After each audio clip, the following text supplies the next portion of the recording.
ये रीडिंग उन लोगों के लिए है जो किसी एक इंसान के बारे में बार बार सोच रहे हैं। चाहे आप एडमिट करो या ना करो, आपके माइंड में एक स्पेसिफिक पर्सन है।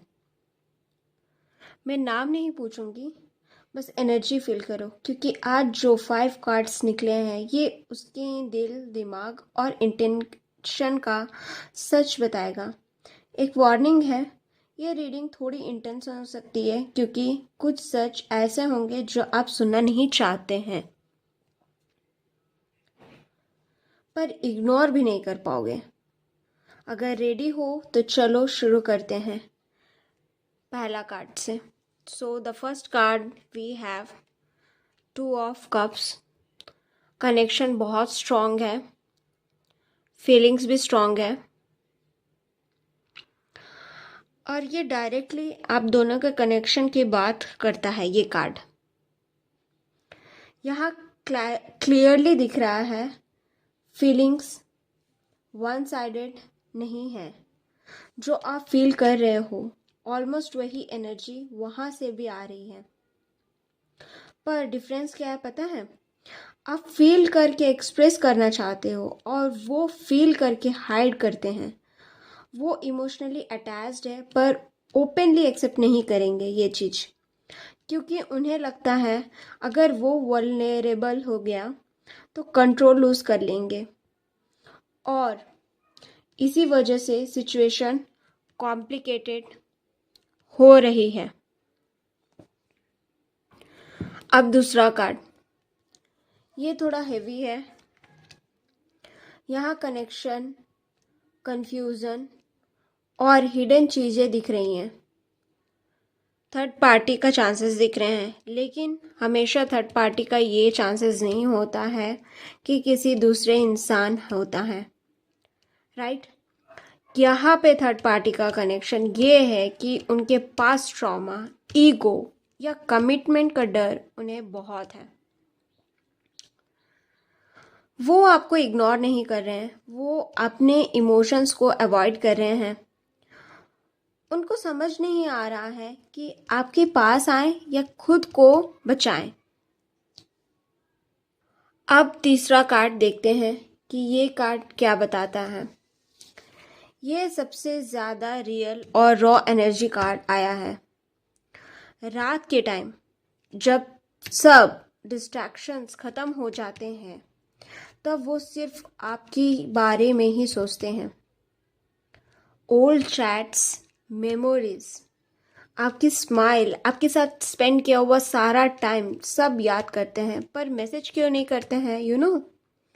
क्योंकि उनकी ईगो और रिजेक्शन का डर। वो सोचते हैं अगर आप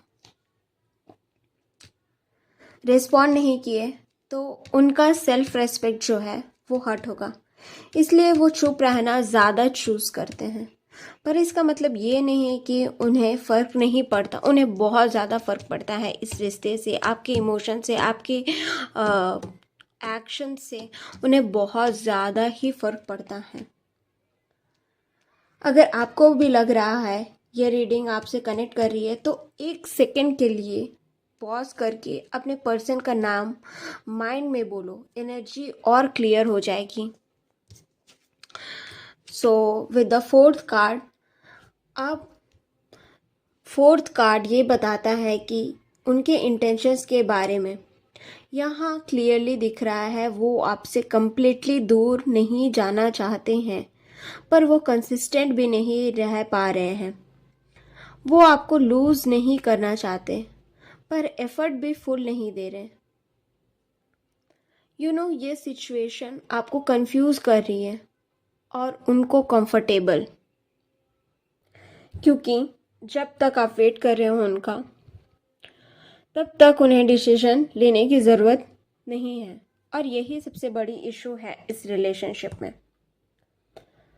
एंड अब जो आखिरी कार्ड है वो है द लवर्स कार्ड। ये कार्ड सब डिसाइड करेगा। यहाँ एक क्लियर मैसेज आ रहा है आप दोनों की रिलेशनशिप को लेके। जब तक आप उनके पीछे एनर्जी दे रहे हैं, वो आपको फॉर ग्रांटेड लेंगे ही। एंड वो ले रहे हैं, ये आप भी महसूस करते होंगे अपनी एनर्जीज में, राइट? क्योंकि आपने इतना ज़्यादा सेल्फ ऑब्सेस्ड बना लिया है उस इंसान के लिए, अपने आप को इतना ज़्यादा दे चुके हैं उस इंसान के लिए कि वो इंसान आपकी वैल्यू ही नहीं समझ पा रहा है। आप दिन रात उनके बारे में सोच रहे हो, आप अपनी एनर्जीज उनको भेज रहे हो, राइट? आप अपनी एनर्जी, अपनी वैल्यू लूज़ कर रहे हो उस इंसान के पीछे में, तो वो कैसे आपको इतना वैल्यू करेगा? अगर कोई चीज़ का वैल्यू तभी हम लोग को समझ में आता है जब वो चीज़ें नहीं होती हमारे पास में, बट हमेशा आप अवेलेबल थे, हमेशा आपने सब कुछ किया उस इंसान के लिए, तो वो इंसान कैसे समझेगा आपकी वैल्यू? आप उनको अपनी कमी का महसूस ही नहीं होने दिया है कभी, वो आपकी वैल्यू कैसे समझेंगे इस चीज़ से? वो हमेशा यही चाहते हैं कि आप इनिशिएट लो, आप सब कुछ करो, और वो चुप बैठे। और ये होता भी होगा आपके साथ, आपने ये नोटिस किया होगा कई बार। पर एक बात ज़रूर याद रखो, जैसे ही आप अपनी एनर्जी वापस ले लोगे, जैसे ही आप अपने ऊपर फोकस करोगे, खुद पर शिफ्ट करोगे अपनी फोकस, तब वो खुद आपकी तरफ आएंगे, तब उनको रियलाइज़ होगा। क्योंकि उनको रियलाइज़ करवाना एक इम्पॉर्टेंट काम है, राइट? अगर हम भी कोई इंसान के लिए बहुत ज़्यादा कुछ कर देते हैं तो डेफिनेटली वो हम अपनी वैल्यू ही कम कर देते हैं उस चीज़ को लेके। उस इंसान के पास हमारी कोई वैल्यू ही नहीं रहती है। अगर आप इनके लाइफ में एक ऑप्शन बन के नहीं रहना चाहते हैं तो डेफिनेटली आप अपनी फोकस खुद पे शिफ्ट करें, सेल्फ इम्प्रूवमेंट पे ज़्यादा ध्यान दें, क्योंकि उन्हें उसके बाद रियलाइज़ होगा आप एक ऑप्शन नहीं थे उनके लाइफ में, आप एक इम्पॉर्टेंट पर्सन थे उनके लाइफ में, आप उनकी हैबिट बन चुके थे वैसे। पर एक बात याद हमेशा रखना, रिटर्न होना और चेंज होना दोनों अलग चीज़ें हैं। वो वापस आएंगे, वो वापस आ सकते हैं, पर क्या वो सेम पैटर्न रिपीट नहीं करेंगे, ये डिसीजन आपका होगा। अगर ये रीडिंग आपसे रेजोनेट करती है तो कमेंट में क्लेम लिखना ना भूलें, और ऑनेस्टली आप बताओ कि अगर वो इंसान वापस आते हैं तो क्या आप एक्सेप्ट करो कि उस इंसान को without any change in behaviour? And yes, ये सोलमेट कनेक्शन है या नहीं, ये डेफिनेटली आपको नेक्स्ट पार्ट में पता चलेगी, एंड वो कब एक्शन लेने वाले हैं। सो अगर आपको नेक्स्ट पार्ट चाहिए इस रीडिंग का तो डेफिनेटली कमेंट में लिखिए कि next part, and claim this energy for clearance in your energies. Comment में राधे राधे लिखना ना भूले, या जो भी भगवान आप मानते हो उनका नाम लेना ना भूलें, सो दैट उनकी ब्लेसिंग्स आपके ऊपर हो। यहाँ एंजल्स की ब्लेसिंग्स ऑलरेडी है, भगवान है आपके साथ में, वो जानते हैं आप क्या फेस किए हैं। सो डेफिनेटली इसको कमेंट कीजिएगा, क्लेम कीजिएगा। विदाउट क्लेम एनर्जीज रेजोनेट नहीं होती है।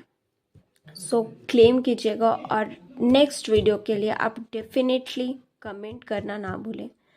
Thank you so much. Her her Mahadev.